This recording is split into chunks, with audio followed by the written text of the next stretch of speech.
I'll re-ask my question differently. What is a reason why you would not define economic and engagement separately? Because it would be too vague. Like yesterday, you'd be talking about narrative, for instance, instead of actual economic engagement. $10 iTunes gift card to Thomas here. Mr. Houston, do you have another question from your lecture which you would like to ask? I'm going to take this first one to raise their hand. I have put Mr. Houston on the spot, so we're going to give him a moment. Okay, we talked about 4 potential advantage areas. If you know those advantage areas, that would be really good for you to prepare for. Name 3 of them. Zach. Hegemony, oil dependency, and economic growth. Nice. Yeah, I know you all are jealous. But can you at least clap? What is the shortcut for condensing text? F3. Yes. Is that right? Yes. Yeah. Oh, God. Oh, don't steal it, don't steal it. Thank you. Did y'all see the images of the mother at the baseball game a couple of weeks ago who picked her son up to catch the incoming fly ball and then as it was coming dropped the son so she could catch the ball? Yeah. So anyway, that for some reason that reminded me of that. Yeah. I feel like that's going to be a therapy session later in life. Okay. So we are going to hear about Cuba today. Mr. Gaston, as I mentioned to you all yesterday, is a renowned coach from Heritage Hall in Oklahoma. Where are my Oklahoma people at? You seem not proud of your state. I was expecting a cheer, Well, it's just hoo-yah okay, or something. Okay. Well, anyway, so Mr. Gaston is going to talk to you about Cuba and then describe to you an activity that we are all going to do in lab today. So yeah, so give Mr. Gaston a round of applause. How is everybody this morning? Good? Okay, so we're going to start talking about the Republic of Cuba today, which is the actual official name for the country. We've got a nice picture here of the capital, Havana. So, a little background first about Cuba. A lot of you probably don't know very much about this country, which is a surprise, since it's 92 miles away from America. From the end of Florida there, it's 92 miles to Cuba. It's a pretty big island in the Caribbean, but you don't hear a lot about it. We don't talk a lot about it in this country because of politics, which we'll discuss in a little bit. So, information about Cuba a little bit. This is the size. It's like 110,000 square miles. It's slightly smaller than Pennsylvania as far as land area, so that should give you an idea about how big Cuba is. It's the largest country in the Caribbean, by far. Mostly plains with hills and mountains in the southwest. A lot of natural resources. They have cobalt, nickel, iron ore, chromium, copper, salt, timber, silica, petroleum, and they have arable land, which they use for crops and stuff. So that obviously relates to the topic a little bit about things that Cuba would trade or that they can produce to trade with other countries. Spanish is the official language. There are various religions in Cuba. Roman Catholic is the predominant religion. The Catholic Church has estimated that about 60% of people in Cuba practice Catholicism practically, about 60%. Life expectancy in Cuba, interesting, male 75, female 80, so fairly high, right? They spend 10.6% of their GDP on health care, right? 6.4 physicians per 1,000 people. That's a lot. In the United States, there are 2.4 physicians per 1,000 people. So what does that mean? There's a lot more doctors in Cuba per population than in the United States. So they're very proud of their medical system in Cuba, which is totally state-ran and sponsored. It's probably one of the biggest public sort of enterprises there that they're sort of proud of. They've created. Healthcare is obviously free. You'll learn a little bit about the country a little bit later, why it is. But they even do things like, for instance, they have deals with Venezuela to import oil to Cuba. And one of the things they do to help pay for that is there's 20,000 Cuban doctors that work in Venezuela. So they actually even export medical stuff. Their medical technology is fairly decent. Medical biotechnology is a decent field in Cuba. So they have a pretty decent medical setup. They also spend 12.9% of their GDP on public education, which is the second highest percentage in the world. The U.S. is ranked 60th in that. So as you can see, Cuba cares a lot about their education services that they provide to their populace. They care a lot about the health care of their people, which is probably the reason why they have so many doctors, right? Sounds kind of awesome. You're like, oh, this is great. The education system gets a lot of support. The medical system's pretty good. So, I mean, that is something kind of interesting about the country. We'll see some of the drawbacks a little bit later. The population graph in Cuba is interesting, and this is actually important to some things on the topic. If you notice on the population graph, most of the people in Cuba are sort of between the 50 to 34, actually 20 range in here.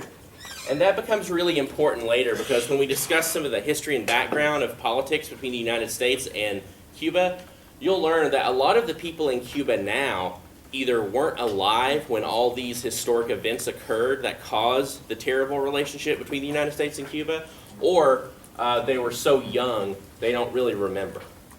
They didn't experience those events. So the majority of the population didn't sort of like live through the events that destroyed the relationship between the United States and Cuba. So now, as a point in their history, they're probably a little more open, to engaging with the United States than they would have been 30 years ago, or even 20 years ago, based on the population numbers. So, what is the government like in Cuba? Well, okay, so this is directly from the Cuban Constitution, Article 5.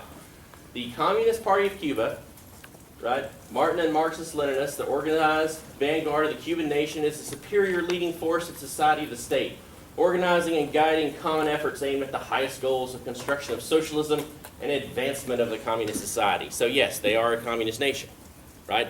Cuba is a communist nation. We'll talk about how this occurred. They're probably one of the only, they're maybe the only really communist nation sort of like left, that's sort of like that old guard of communism. China's not really a communist nation anymore. The Communist Party still runs China, but their economy is very sort of like market socialist driven, lots of capitalism in their economy. Not very much in Cuba, just a little bit, and we'll talk about that in a little bit too.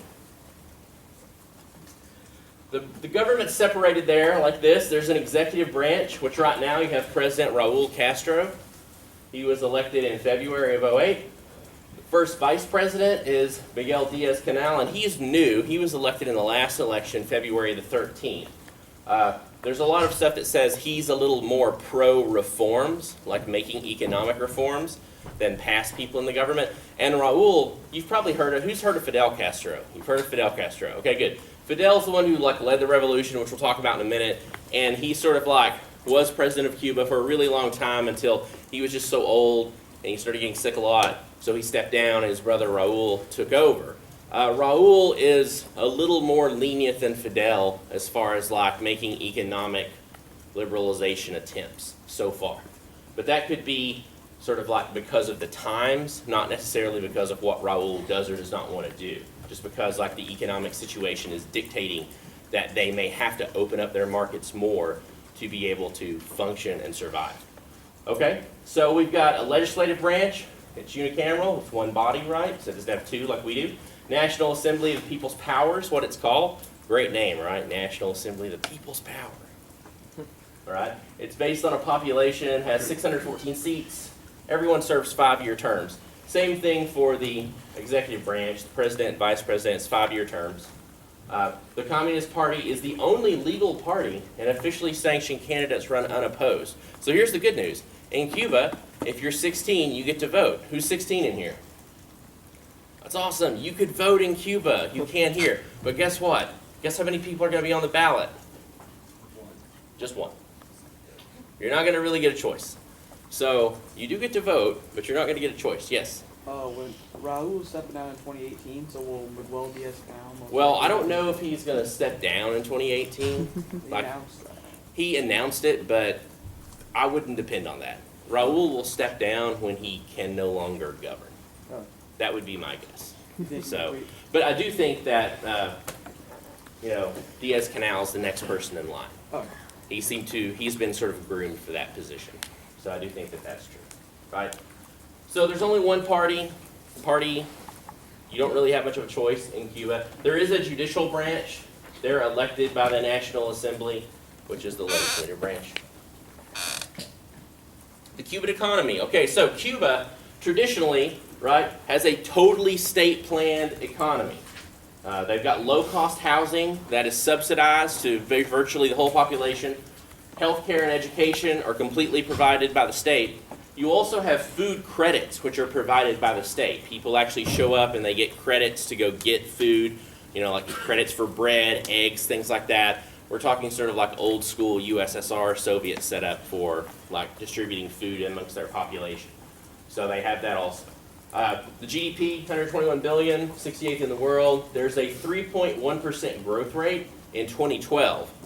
And it's mostly attributed to increases in tourism that have occurred in the last 2 years.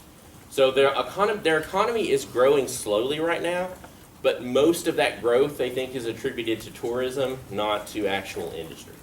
There's some exports that they have, 5.6 billion in 2012, and this is kind of important. Who are their export partners?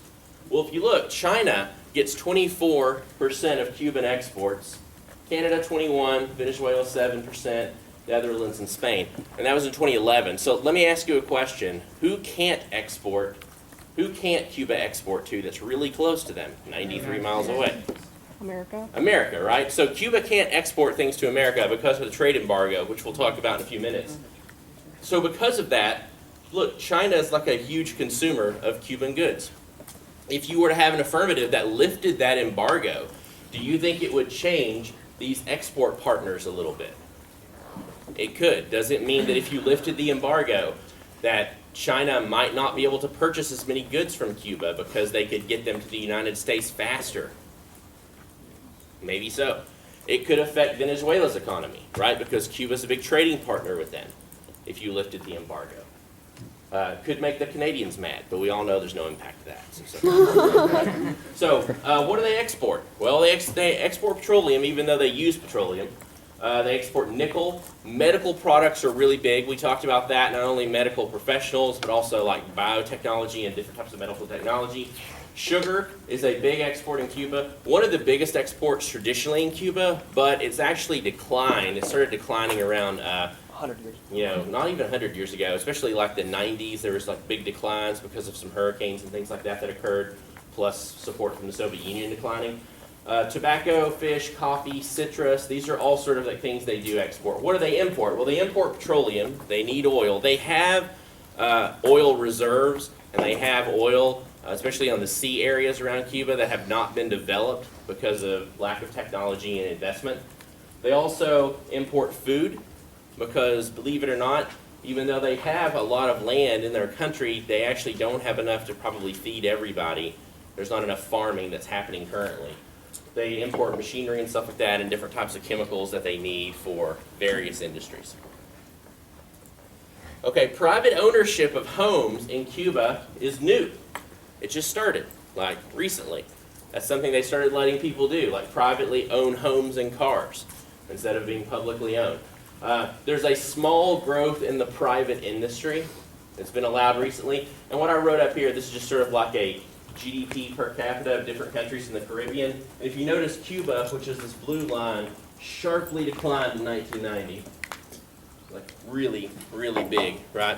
There were 2 hurricanes, collapse of the Soviet Union, lack of Russian support, things like that. And then they've been slowly sort of climbing their GDP back up a little bit. So I wrote that a Chinese economic shift could be starting, and I think that this is pretty viable. If any of you sort of realize what's happened in China, you know, the last 20, 30 years, China's economy used to be very closed and totally planned also. And slowly, the Chinese started opening their economy up, right? Allowing types of private industry to form and grow. Still very state-controlled, right? But they have allowed slow private sector growth. Most people think that Cuba is beginning that process. So right now, they're starting to allow some private farming in Cuba, which used to be all state-ran. They're also allowing ownership of certain things, like houses. They just said, I think it was maybe 6 or 8 months ago, that they were going to let people buy computers if they want to, right? They don't have very good telecom or internet services there, but they're letting people do that. So they're letting some small businesses get set up now. So I do think that the government in Cuba is opening up their reforms to allow more private sector and private industry growth, but it's very controlled. And you may even see a more sort of, if it's possible, to be more controlled than China's sort of like entry into the global market. But I think that Cuba may even be more wary than China was and open up even slower.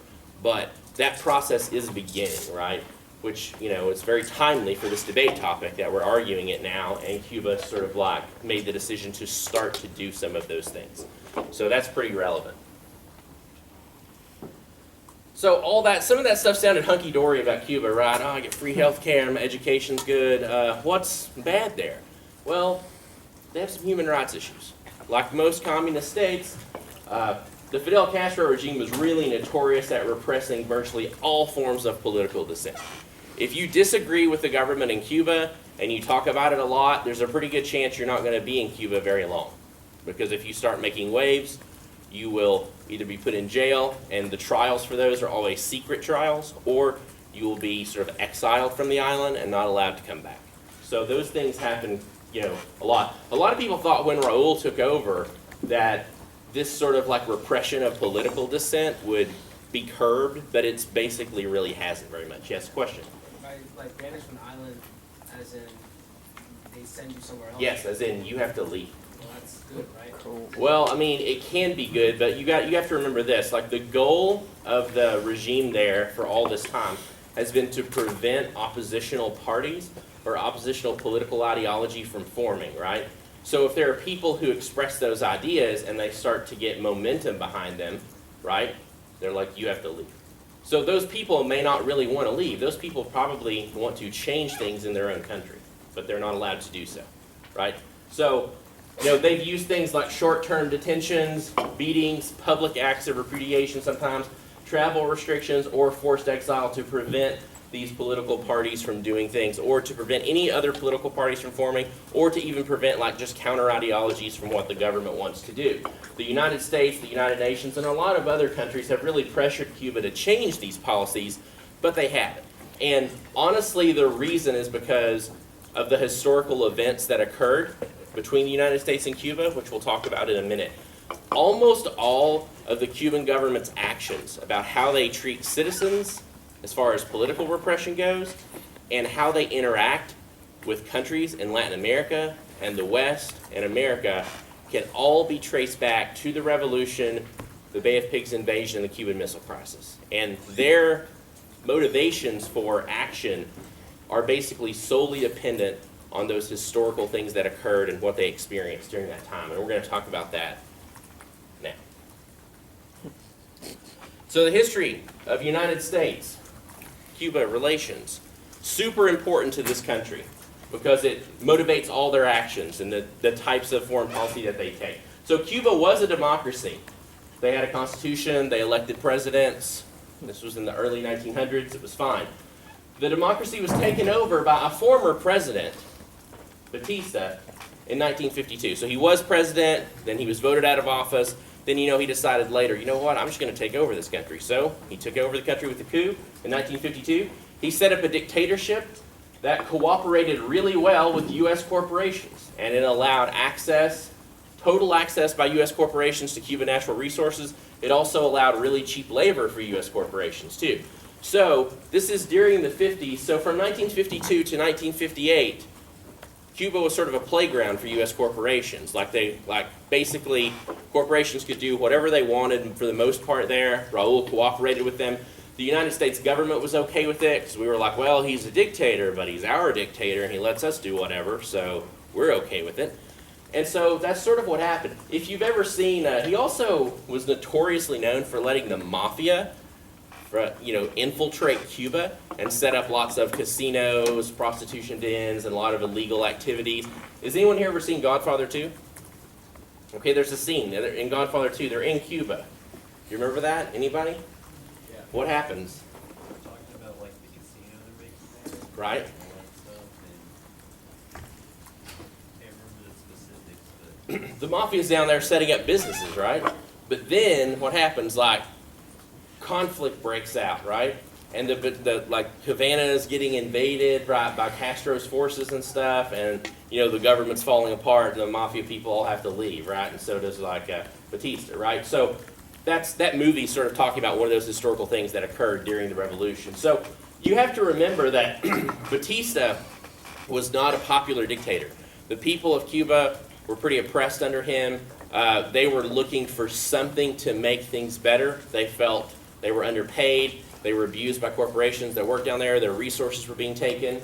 So along came Fidel Castro. Fidel Castro was a lawyer. Before he was a lawyer, he was a Major League Baseball pitching prospect. Anyone know what famous team offered Fidel Castro an MLB contract? He turned it down. Yankees. The Yankees, that is correct. They offered him a contract. Imagine how the world would be different if Castro had taken the contract and came to play baseball. But he did not.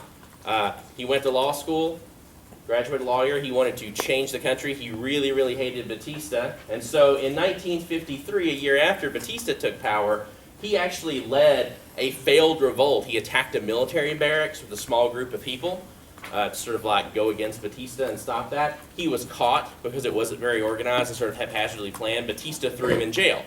But there was so much clamor by the public to release Castro. Because like I said, the public was craving someone to sort of like fight against Batista, who was this oppressive dictator, right? And Fidel came along and said all the right things, and so the public really got behind that idea. They were sort of like clamoring, and there were like protests and demonstrations to let him out of jail. So what Batista did is he let Fidel out of jail, but he said, you have to leave. So he let Fidel out of jail, and Fidel went to Mexico. He went to Mexico, and what did he do when he got to Mexico? He started recruiting and trying to put together a revolutionary force to go back and liberate his country, according to him, right? So that's what he did in Mexico. And he went to plan this future revolt. He returned, right? He returned, and he successfully wins the Cuban Revolution in 59. So 53, he was put in jail. I believe he got out like 54, went to Mexico, got this sort of army or revolutionary force set up or ready to begin. That's where he met Che Guevara when he was in Mexico and whatnot. Came back over, right? In 1959, the revolution started. He removed Batista from power. Castro became the prime minister after he successfully won the revolutionary battle. Raul became his deputy, and Che Guevara became his third in command. And in 1960, right after the sort of revolution was over, one of the first things he did when he controlled the Cuban government was he nationalized all U.S. businesses without compensation. What does it mean to nationalize a business? Back row. Right, so what Castro did, right, one of the things the Cuban populace was angry about is they thought corporations were controlling too much of Cuba, right? It wasn't, there were foreign-based corporations, they didn't have any control, the people in the country had no control. So Castro fixed that really easily. He decided to just take all those industries, nationalize them, make them state-owned, and he gave no financial compensation to the American companies who had built factories or, equipment or had things there. Do you think that this made the United States happy or angry? Angry. Really, really angry. The United States didn't seem to care that much about Fidel Castro until this happened. When this happened, they got mad. If you haven't learned much about the United States government, one of the things you definitely need to learn is they don't like it when people mess with their money, right? And their corporations. So, Fidel did that, and it really angered the United States government. So, that led us to the very next event that occurred in the relationship, which is the Bay of Pigs invasion. Now, what is the Bay of Pigs? Well, the Bay of Pigs was basically a failed invasion attempt of Cuba by a 1,400-person paramilitary group that was trained by the CIA. They weren't necessarily U.S. soldiers. They were mostly like Cuba, sort of expatriates, people who fled Cuba during the revolution, right? Who were part of the power structure, sort of like the haves in Cuba, and they wanted back control of the government. The people that worked with U.S. corporations, the rich and wealthy in the country. A lot of them fled when the revolution happened, and went to the United States. So it was a group of those people trained by the CIA. They attempted to surprise Castro and the island and invade. They failed. They were easily defeated by the Cuban Army forces. It took about 3 days. The United States didn't want to send in actual military things to invade the island. They wanted it to be sort of like a people from Cuba doing it themselves, and we just assist them. It didn't quite work out. So after the failed invasion, it strengthened Castro's regime, right? And it strengthened his persona, because then he got to play to the people like, I just defeated, you know, these invaders who were backed by the United States imperialists trying to control us and trying to control our country. It also pushed him to openly proclaim communism. He didn't openly proclaim communism. Now, he functionally was taking the country in a communist direction, but he didn't openly say it in speeches until after the Bay of Pigs. And like once that happened, Castro was like, oh, it's on now. Like, you tried to invade our country, you tried to take me out, it's on. So he proclaimed communism, drew Cuba even closer to the USSR at the time. They became best buds, right? This whole event was actually celebrated by a lot of Latin American countries as sort of like an example of the failings of U.S. imperialism, right? So a lot of Latin American countries who weren't happy with the United States at the time really sort of enjoyed this. So, Cuban Bay of Pigs is over. Cuban Missile Crisis is about to begin. Here's what the Cuban Missile Crisis is, okay? This is after the Bay of Pigs. In October 1962, the USSR began a plan to send nuclear weapons to Cuba, because they're allies with Cuba now, right? We have even further pushed US and Castro, the USSR and Castro, to be best buds. So Castro is afraid of the US invading Cuba, because he thinks that that's what Kennedy would like to do and what others in Washington would like to do. So he wants assurances, some way to prevent the United States from invading. Well, what's the quickest way to prevent someone from invading your country if your country has access to nuclear weapons, right? So the Soviet Union are like, hey, this is great. We can send nuclear weapons to Cuba. Now, the reason the Soviet Union want to send nuclear weapons to Cuba is actually to counterbalance the U.S. nuclear missiles in Italy and Turkey. At the time, we had nuclear missiles in Italy and Turkey, which are very close to the Soviet Union.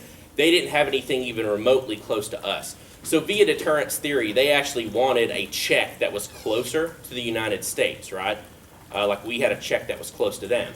And so that's sort of like why they pushed this. The U.S. found out through the use of like spy planes. We found out that this was occurring, and then we used a naval blockade of Cuba to prevent the Soviets from finishing the nuclear weapons. When we first saw the sites, they were just sort of like building the missile sites. They didn't actually have any nuclear material yet. So the United States did a blockade. They were able to prevent the Soviets from shipping those nuclear weapons and getting them set up in Cuba. Now, that naval blockade led to a bunch of standoffs, right? Naval standoffs. We're talking like battleships v. battleships, right? Staring down each other in open international waters. High tension, high controversy, okay? The U.S. and Soviet forces were pushed to the brink of a nuclear exchange. This is probably the closest chance, well, the closest time so far in our history where there was almost a nuclear conflict between two nuclear nations during the Cuban Missile Crisis. Tensions were extremely high during the 7-8 day period of the Cuban Missile Crisis. We did not have a hotline where we communicated directly with Russia, USSR at the time, so it was all sort of like conjecture, like who believes what. No one knew what each other was doing. How many people in here have read a miscalculation impact in a debate before? Okay, this is the historical example of a miscalculation scenario. And it almost happened. And there's a short little video, it's just a few minutes, I want you to watch.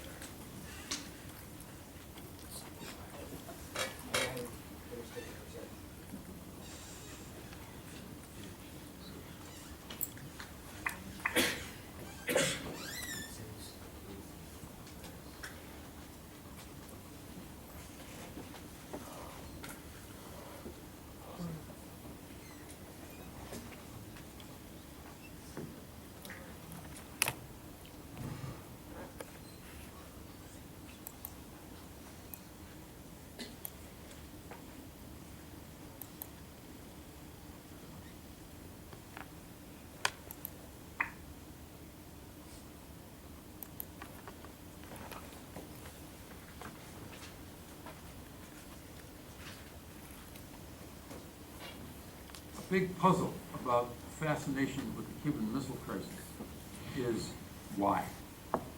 What does it have to say to us? Probably the main reason is that it shows, believe it or not, that a nuclear war is possible, even if nobody wants it. This is the scary thing. See, if some demented Hitler or something got a hold of nuclear weapons and just wanted to create mayhem all over the world, including nuclear mayhem, well, that's a kind of a problem, and you can't say it's impossible, but it's not the real problem. It certainly wasn't the problem in the missile crisis. Problem is, you are not prepared for the change that takes place in here and in here, in your gut. When things careen out of control, when planes fly over the wrong places, when things turn up where they're not supposed to be, when people get angry or exhausted and give you bad advice, when the intelligence is looking very sparse and even counterintuitive, when all of this stuff is going on, and it's going on in 3 different places, and everybody is making assumptions that are consistent with what they originally believed but are not open to the facts as they're coming in, then you get people making decisions under tremendous stress, under wrong assumptions, and at that point, if we come into the missile crisis, we come in at about the last weekend, and I can guarantee you that none of the people in Moscow or in Washington who were managing this, and probably a lot of them in Cuba, nobody really could figure out what was going on. I mean, does Khrushchev want a war? God, it doesn't make any sense. Khrushchev's saying Kennedy wants a war. I saw him last year. He didn't seem like that kind of a guy. Now, Castro has his own problems. He knows, he thinks he knows that Kennedy wants a war, but only a little tiny war with Cuba. It's a crisis. Crisis. Think about that. Repeat this word over and over again. Crisis. Because if you, sitting there in front of your computer terminal or with your phone, and you're saying, these people, what are they worried about? If nobody wants it, you won't get it. Have you ever got something you didn't want? What if that thing you didn't want was all-out nuclear war? What if that was on your shoulders? You put that load up here, unexpected, and you start to crack and crumble. You're in a crisis, and you wish you were your real self, but you're not. And you can't prepare for it. Because to do a simulation of a deep crisis is just a simulation. It's just pretend. You can only do this once. This has to be the first time for you, if you're in charge. And you do not know what in the hell is going on, or if the other guy has already decided he wants a war, or, as was worried, a deep worry in Washington, Khrushchev may not want a war, but what if there's a coup? This was discussed. A coup, the military takes over and they launch. And tens of millions of Americans die because you didn't launch first. That's the kind of stuff people are telling you. You weren't prepared. How do you prepare? You don't prepare. That's why you got to get rid of the weapons. Okay, that is from a website called the Armageddon Letters, which is a website some historians put together about the Cuban Missile Crisis. There's a lot of really cool videos there if you want to sort of learn more about it. There's videos sort of like about Nixon, not Cuba, about Kennedy and about Khrushchev and about sort of like Castro's state of mind, what those people were thinking during the crisis that are animated like that are really, really good. So this crisis that occurred was resolved, believe it or not. The Soviets backed down. The result of the end of the Cuban Missile Crisis, there were a couple things. The United States secretly agreed to remove our nuclear weapons currently that were in Turkey at the time in exchange for the USSR agreeing not to put nuclear weapons in Cuba. We also gave the Soviet Union a written agreement, a treaty essentially, not a treaty, but a written agreement that said we would not invade Cuba unless we were attacked by Cuba. We would agree to not invade them. So that gave Castro and Cuba sort of the peace of mind they wanted, that they wouldn't be invaded by the United States anymore, right?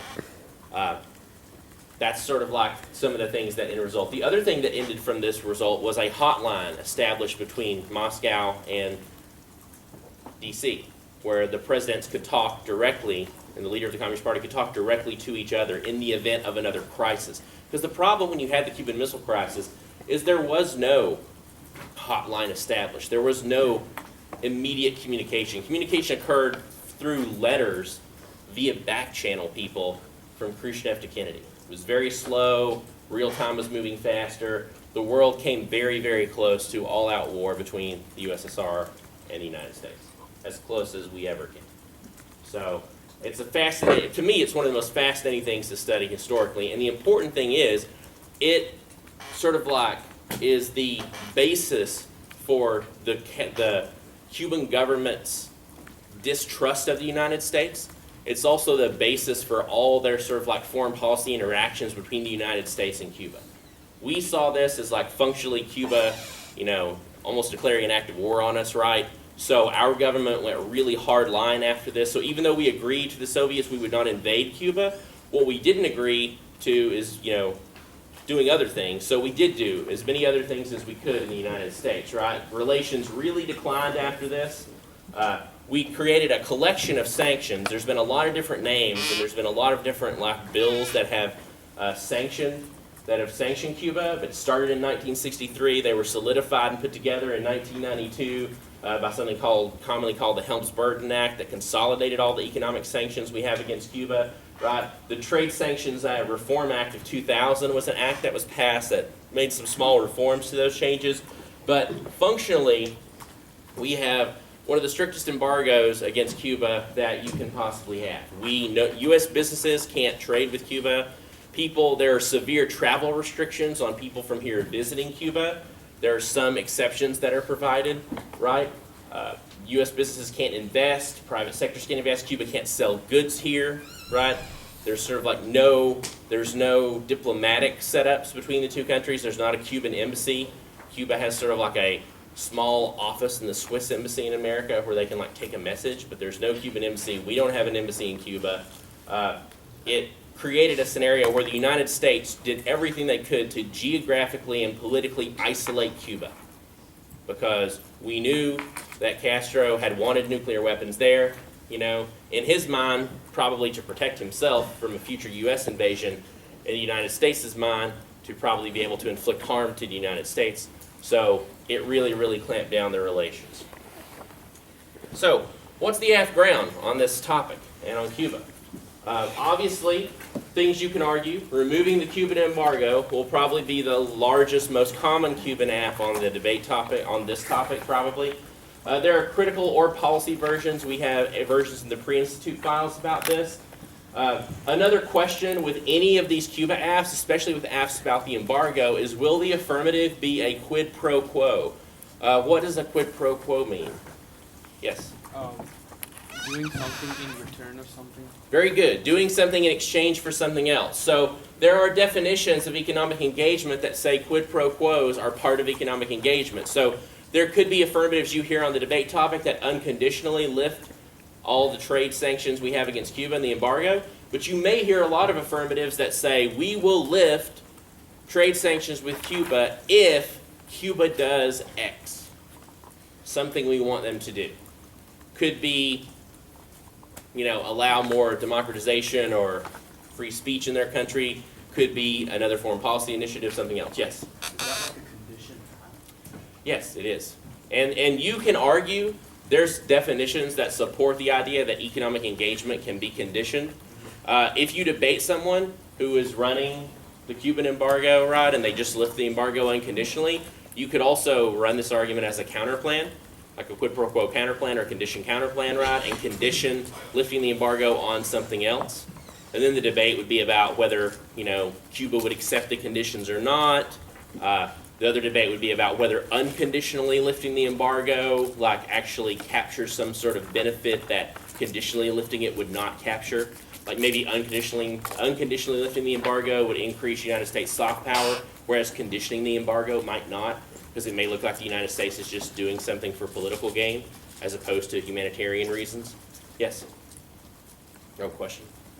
Yeah, I thought you had a question. Yeah, but if you run it like as an app, this condition app, You don't could. you have to win that Cuba must accept? Yes, you would have to have evidence that Cuba would say yes, that they would accept the condition that your solvency authors are talking about. Okay. Because if the negative were to win, they would say no, then your app would not happen. At least like a lot of the app wouldn't happen anyway. Yes? I'm just wondering what would be like a neg for not like for the Cuban embargo, like why it should not move Like the conditioning part of it, or just the embargo in general?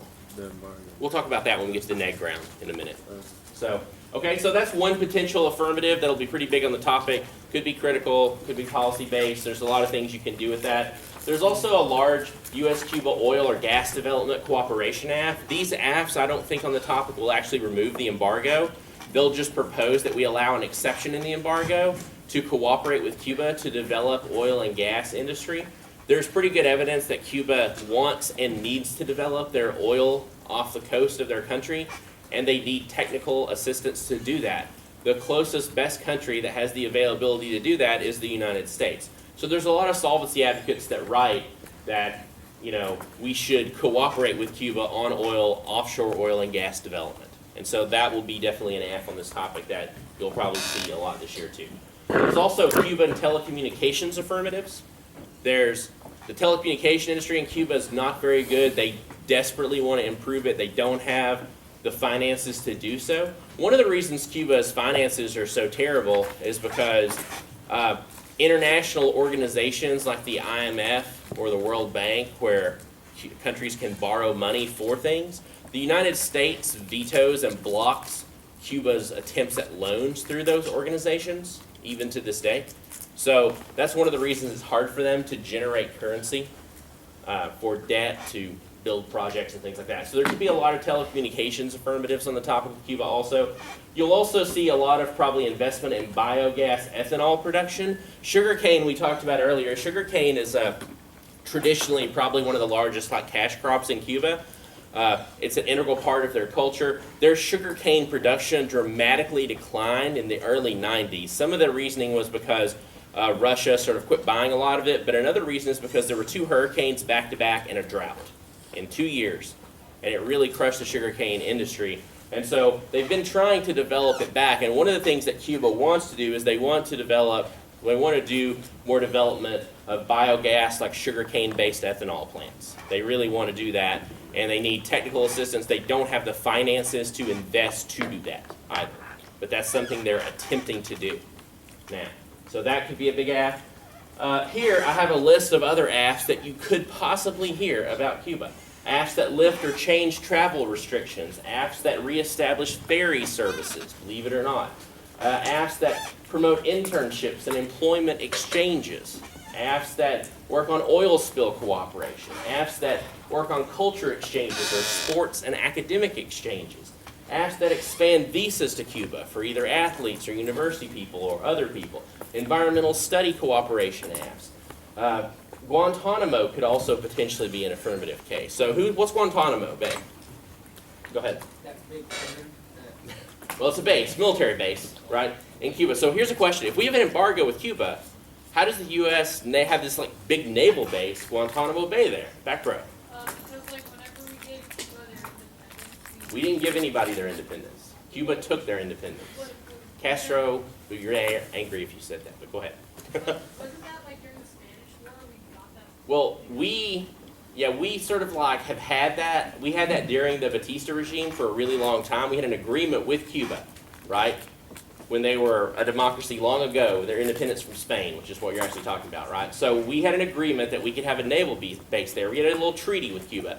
And the argument was we could have the naval base in Guantanamo, and we paid Cuba money to lease the land. The agreement said that both parties in the agreement had to sort of agree that it was broken for it to go away. So if the United States decided we didn't want the base anymore, but Cuba was like, no, we still want you to have it because we want you to pay us that money, we had to keep doing it. So the agreement has actually written in it, both sides have to agree to not sort of have the base anymore. And so when Castro's revolution happened, right, and he took over, the United States sent a payment in, and Castro was like, no. That treaty is with a regime or government that no longer exists. It is not with the current Cuban government. So you can't have this base. The United States was basically like, yeah, well, according to international law, our interpretation of international law, this treaty is still binding to have this naval base because both countries have to agree that it has to be removed. And we don't want it removed. So Every year, the first year that the United States sent the lease check, Cuba cashed it. Every year after that, Castro kept them in a drawer at his desk. All of them. Never cashed. So that's why we still have Guantanamo Bay. The United States interpretation of international law is that we can still acquire this. We still send lease payments every year to Cuba for the land. Cuba refuses to cash those checks and think that we are obviously occupying land that is not ours. So potentially, could giving that naval base back to Cuba be economic engagement? If you could win, that economic engagement is not an exchange of land or real estate dealings between countries, possibly so, right? So that could potentially be an affirmative too. The thing about Cuba is this list goes on and on and on and on. Because of the embargo, because we have virtually no interactions economically, right, and very little culturally with Cuba, there is just a huge number of affirmatives on Cuba. There's more affirmatives for Cuba than any of the other two countries. I would wager if you took Mexico and Venezuela and you put them together and you found all the solvency advocates for things we could do in those countries, that Cuba would have more than both of them put together. There's an interesting real article, if you're interested in finding ideas for Cuba apps. The article is called Options for Engagement from the Lexington Institute, April 2009. If you type that in Google, it'll probably just come up. It's a document that basically has 70 different apps in it. Little 2-page, we could engage them this way, or we could do this, or we could do this thing, or we could do this. Because the thing about the embargo is, there are apps that unconditionally lift the embargo, but there are also a lot of apps that will allow exceptions in the embargo. That will say, well, we can keep the embargo, but we should allow exceptions for these types of agriculture products, or for the sugarcane bioethanol industry, or for X industry, right? Or for this particular type of cultural exchange, right? So it's just a huge affirmative area. I literally can't list all the Cuba apps that are possible. It would just be pages and pages of me coming up with these things. So there's a ton of Cuba affirmatives on this debate topic.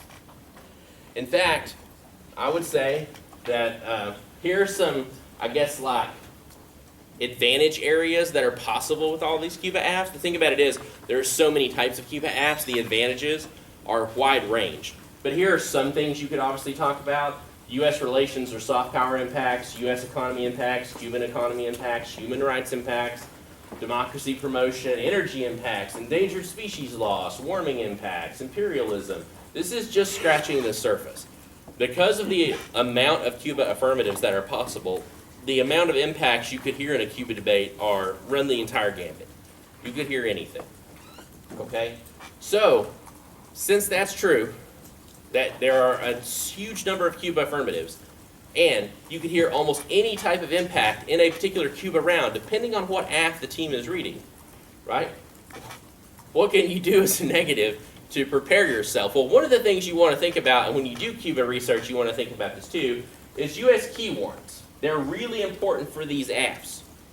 Okay, now what do I mean by U.S. key warrants? For sure. Cuba couldn't accomplish it by themselves, and our participation is what makes it U.S. participation is necessary for the plan, right? So if the plan could be solved, if the only thing Cuba needs to do the plan is money, can other countries besides the United States do that? Huh? Yeah, some other country could, if Cuba just needs money to do whatever the app is, to build whatever they want to build or whatever industry, could some other country just give them the money? Sure, right? So there's basically a counter plan for other countries. The foreign agent or foreign actor counter plan will be really useful against bad Cuba apps. What will be a bad Cuba app? A bad Cuba app will be a Cuba app that doesn't have to have the United States to do what the app's going to do. If it doesn't have any U.S. key warrants, it's not going to be a very good Cuba app. Can other countries lift the embargo? No, they can't. So if that's your app, right, unconditionally lift the embargo, you definitely don't have to worry. U.S. is key because we're the ones who have the embargo. Okay. If your app is to allow exceptions in the embargo for a certain type of industry or a certain type of exchange or something like that, Are there other countries that can do that? No, they can't change the embargo, right? But there may be other countries who could offer that sort of industry investment or development, right? So you have to have reasons why the United States doing it is uniquely good. And advantages based on that would be important too. So U.S. key warrants are really important. So before you all get excited and you're like, oh, I can run a different Cuba app like every debate round, you need to remember that, unless you want to lose to generic international actor counterplans, you need to have specific U.S. key to what type of app you're running, right? Like if you want to run an app where you cooperate with Cuba to prevent like oil spills from happening or help with oil spill cleanups or natural disasters or something, you need evidence why the United States needs to be the country doing that, not other countries, and some advantages based on the U.S. doing it, not some other country doing it. Okay? Or the app will likely lose to a generic international actor counterplan. Okay? So that's important. You could be at a tournament. Let's say that you debated like 10 Cuba rounds during the year. You could easily hear 10 different Cuba apps. Or 5 of the apps you hear could just be unconditionally lift the embargo. Maybe. But there's enough variety in the Cuba debate on the affirmative side to have tons of different apps all the time. And that's not even really touching like the critical affirmative options, right? Like there's obviously options like lifting the embargo and the ethics behind that, and whether it's like removing some sort of like imperialism or attempted control. But there's lots of other critical affirmatives too that sort of run the gambit on Cuba, involving all sorts of areas. So Cuba negative ground. What can we talk about in the negative ground? All right, so because there's so many different affirmatives, obviously there's different disadvantages or different sort of arguments or strategies for each type of app people can come up with. I'm going to come up with some arguments that I think are going to be common to a lot of Cuba apps that could apply to them and sort of discuss them a little bit. So potential disads, politics. Politics disads will have really good links to Cuba, especially apps that unconditionally lift the embargo. Okay, there's really good politics links because there's a lot of people in America that don't want us to unconditionally lift the embargo. Who knows who those people are? Most of them are Cubans in Florida, who are people who are ancestors have fled the Cuba regime, right, or they're refugees that have come across and tried to escape Cuba's political repression. They don't like the government in Cuba. They want the government in Cuba to sort of like fail and open up. They think that allowing economic access would probably just prop the regime up and keep them to continue. So there's really good politics links. There's also a Venezuelan economy disadvantage that's fairly significant, because a lot of the trade that Cuba does is with Venezuela. And Venezuela's economy sort of like waxes and wanes on the price of oil per week, which most of you have probably figured out already if you're in the Venezuela lab, like oil's super important, right? So any sort of trade they can garner with other countries is really, really good, especially even if it's not over oil things. So there's potentially a Venezuelan economy trade-off disadvantage. There's also a China relations disadvantage. You saw that 24% of Cuba's exports go to China, right? So there's a pretty decent argument that if there was a trade-off and those exports started to come to the United States instead of China, right, that could anger China or it could cause some sort of like issue with China.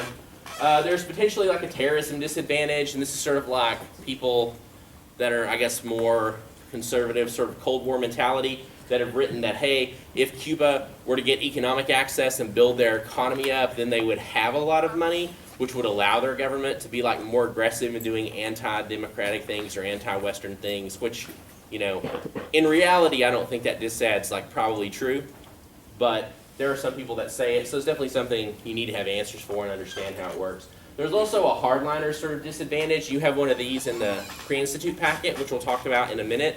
And the argument here is that in Cuba right now, the sort of like hardline political parts of their government, who are anti the United States and anti a lot of the West, right, are sort of looked at by the public as they're failing. Like their model of an economy is not working well, right?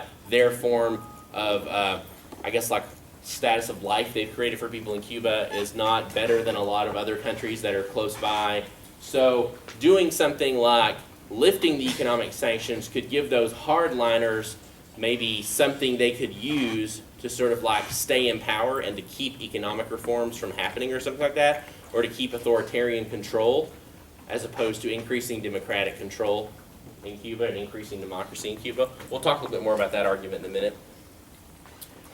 Potential counterplans for Cuba AF. There's obviously international actor counterplans for whatever the AF might be, right? Especially if the AF doesn't have those U.S. key warrants. So China can do stuff in Cuba, Russia, Brazil, the EU, and a lot of others could potentially do the plan. Even international actors like the IMF or World Bank could potentially do things in Cuba too.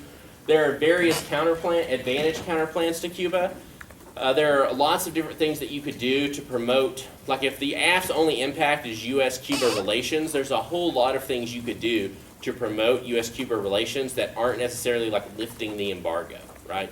So you could do things to solve the different advantages of the AF. If the advantage of the AF is like helping the Cuban economy, you don't have to trade with the U.S. to do that. There could potentially be another counterplan that could solve that issue of the AF. So advantage counterplans versus Cuba AFs will be pretty big. There's also political engagement counterplans. Is there a difference between political engagement and economic engagement? Yes. Probably so. There are probably some things that are political engagement that are not economic engagement. Those political engagement ideas could potentially solve lots of impacts AFs claim, especially impacts that are relations-based. So you could potentially have political engagement counterplans that don't deal with any sort of economic activity that solves some of the AF or part of the AF. There's various K-links to the topic, especially if like you debate an affirmative that removes part of the embargo but not all of the embargo. There could actually, that could give some pretty strong links to certain types of critiques that would sort of make the argument that it's sort of like a false gesture, right? You're only allowing an exception in this oppressive law to benefit your own country with something you need, or you're still trying to like subjugate and control the island of Cuba, right? And it's maybe a worse form than just like a total ban, right? Because you're picking and choosing certain things, which we sort of already do now. So there's lots of critical arguments that also link to the island. Finally, Cuba is gorgeous. Isn't this picture great? This car is really old. It's like a 1950s car. If you like old cars from the 1950s, they're all over Cuba. Because of the embargo, they don't have any like American cars, like newer ones. They have all these old American cars that they constantly like upkeep. So it's kind of interesting. If you ever watch any videos of Cuba or see things there, you'll see all these cars like driving around everywhere, doing things like that. Okay. Questions about Cuba before we talk about the exercise you're going to do in lab in a little bit. Questions? Yes. We were talking exports. You had the Netherlands on there. Is that to the Netherlands proper or to the Dutch Antilles primarily? Don't know. Don't know. I was looking at it on, I think I found that on the CIA World Factbook, and it just said Netherlands, so I'm not sure. I would imagine both. Yes. No questions? Other questions about Cuba? Any questions? Yes. You said on the international actor, and you said that any other act would be better. What would you recommend us running for something like that? It depends on what the plan is, right? Because if the plan is just about, it's wherever you can find a solvency actor, right? If the affirmative plan just gives money, that's all, so that they can build an industry, China would be an obvious actor to do that. They trade with Cuba now, right? 24% of their exports. So they have economic ties, so they have a vested interest in Cuba being productive. So that would be a viable counterplan. Russia still has a lot of close ties with Cuba. They're a very viable counterplan too. So it just depends on what the mechanism of the act is. I would say Russia, China are big actors. Even Brazil cooperates with Cuba a little bit. Venezuela could, well, they could do something. There's a lot of things they can't do. So it just sort of depends on what the affirmative is, right? But definitely Russia, China are kind of typical large actor counterplans that could do a lot of the same technological things. Even like the EU can do a lot of those things. Other questions? Anybody? Yes? I believe whenever you're talking about like mid-ground, you said something about like an economy DA. Yes. How exactly is that? Here's a good example. So let's say you had an oil cooperation act. We're going to help Cuba develop their own oil and stuff. So they have all these like oil resources they develop. Guess where they buy like almost all their oil now that they import? Venezuela, right? Which they wouldn't do. There's a lot of other industries too, things that they get from Venezuela. Telephones, things like that, that they just don't get from the, normally they would maybe import from the United States, right? But they can't. So that would be more contingent on like what the actual plan is. And yeah, especially if the plan like lifts the embargo, right? And then Cuba can freely Yeah. trade and interact with the United Alright. States. They could get goods cheaper probably than they can from Venezuela or certain other countries. Okay. Other questions? Other questions? Good questions, though. Anybody else? Anybody? Going once, going twice. Questions, questions. Okay, we're going to talk a little bit about this practice demonstration debate. Your lab leaders have been given an exercise for you to do in lab today. What you're going to do in, I guess, your lab exercise is you're going to construct a 5-minute extension of the hardliner's disadvantage that's in the pre-institute packet. Okay? So you maybe have confused looks on your faces right now. You're like, I don't know what that argument is. I'm going to describe to you a little bit about what it is now. First, the Cuba affirmative, the policy version of the Cuba affirmative would be the version of the affirmative you are actually debating in this example, right? That version of the affirmative unconditionally lifts the embargo and all the trade sanctions. It has a economy advantage. It also has a democracy advantage. The democracy advantage of the pre-institute 1AC makes a couple different claims. It claims that if we lift sanctions, it leads to trade liberalization, and trade liberalization inherently sort of like increases democracy in areas. It also claims that the current embargo that we have set up pushes Cuba to ally with anti-democratic states because they are not an ally with the United States, so it's easier for them to find friends that are opposed to the United States. So it pushes them in that direction, whereas lifting the sanctions would allow them to sort of like soften their relationship with the United States, and there's even some U.S. allies that would be more willing to work with them and interact with them than are currently, potentially. So the other argument there is that if you lift the economic sanctions, it would help the economy in Cuba, and that would help create like a more of a solid middle class in the country, and that middle class would push for democratic reforms in their country. And then the argument is just if Cuba were to transition to a democracy or become more democratic than they are, that would be good because democracies are sweet and awesome. So that's the advantage of the app, right? So the disadvantage says that basically if you lift the economic sanctions, that what's going to happen is the hardliners will sort of use this opportunity to take control. They'll be able to sort of show the public, look, you can have faith in the current regime and the government because we got big bad America to lift the economic sanctions, right?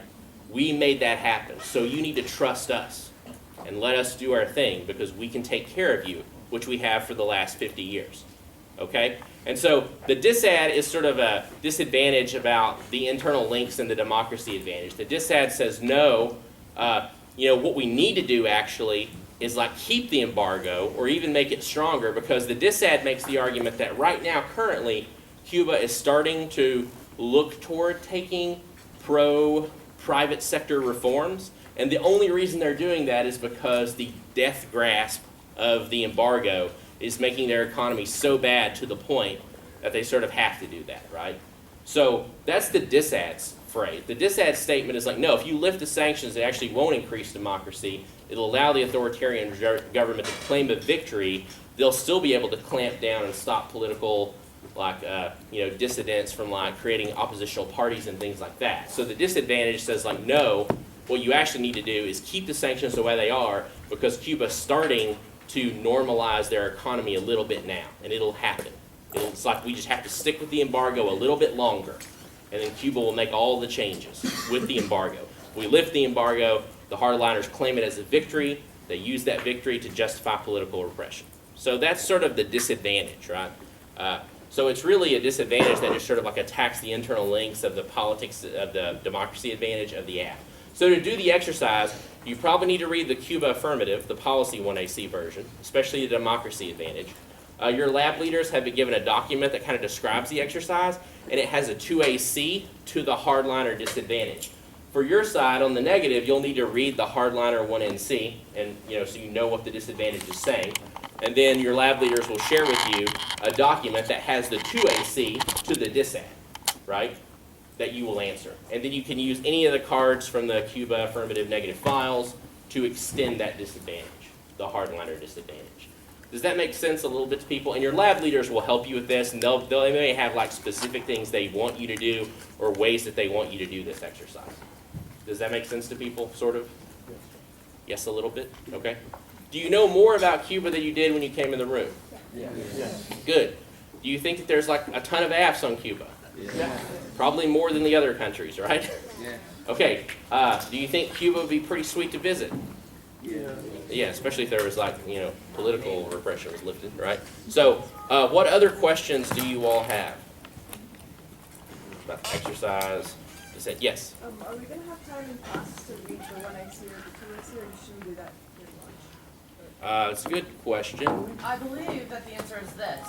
So we're actually going to migrate from this room over into Wooten, into your labs. That's on the schedule.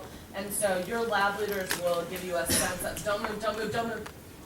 Your lab leaders will give you a sense of whether they want you to read